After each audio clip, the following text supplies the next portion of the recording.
ফুটবলে আরেকবার 7 আপের স্মৃতি ফিরিয়ে আনলো বাংলাদেশের নারী ফুটবলাররা। মিয়ানমারে এশিয়ান কাপ বাছাইয়ে নিজেদের প্রথম ম্যাচেই চমক দেখালো বাংলাদেশ। ফিফা নারী র্যাঙ্কিংয়ে 36 ধাপে গিয়ে থাকা বাহরাইনকে 7-0 গোলে উড়িয়ে দিল পিটার বাটলারের বদলে যাওয়া দল।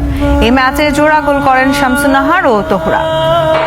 ফিফা র্যাঙ্কিংয়ে 36 ধাপ এগিয়ে থাকা একটি দল, শারীরিক গঠনেও এগিয়ে তারা। সেই দলের জালে কত গোল দেওয়া যায়? আদৌ কি তাদের হারানো সম্ভব? এত সব হিসেব নিকেশ যেন এক ফুৎকারে উড়িয়ে দিল বাংলাদেশ নারী ফুটবল দল। একজন পিটার বাটলারের অধীনে এএফসি নারী এশিয়ান কাপের বাছাইয়ে দারুণ শুরু করলো বাংলাদেশ। মিয়ানমারে নিজেদের প্রথম ম্যাচেই বাহরাইনকে 7-0 গোলে উড়িয়ে দিল বদলে যাওয়া নারী ফুটবল দল।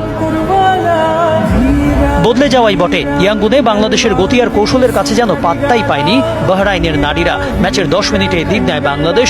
ডিফেন্স থেকে আসা লং পাস ধরে প্রতিপক্ষ ডিফেন্ডারদের পেছনে ফেলে দলকে এগিয়ে দেন শামসুন নাহার। শুরু হয় গোল উৎসবের। 5 মিনিট পর ব্যবধান হয় দ্বিগুণ। বাম প্রান্তে লম্বা ক্রস ধরে দর্শনীয় শটে গোল করেন ঋতুপর্ণা চাকমা। 32 মিনিটে অফসাইডের কারণে বাংলাদেশের একটি গোল বাতিল হলেও 8 মিনিট পর আর হতাশ হতে হয়নি। মনিকার কর্নার থেকে জটলার মধ্য থেকে স্কোরলাইন 3-0 করেন কোহাতি কিসকু। বিরতির আগে যোগ করা সময়ে তহুরার ব্যাক টু ব্যাক স্কোরে 5-0 গোলে এগিয়ে থেকে বিরতিতে যায় পিটার বাটলারের দল।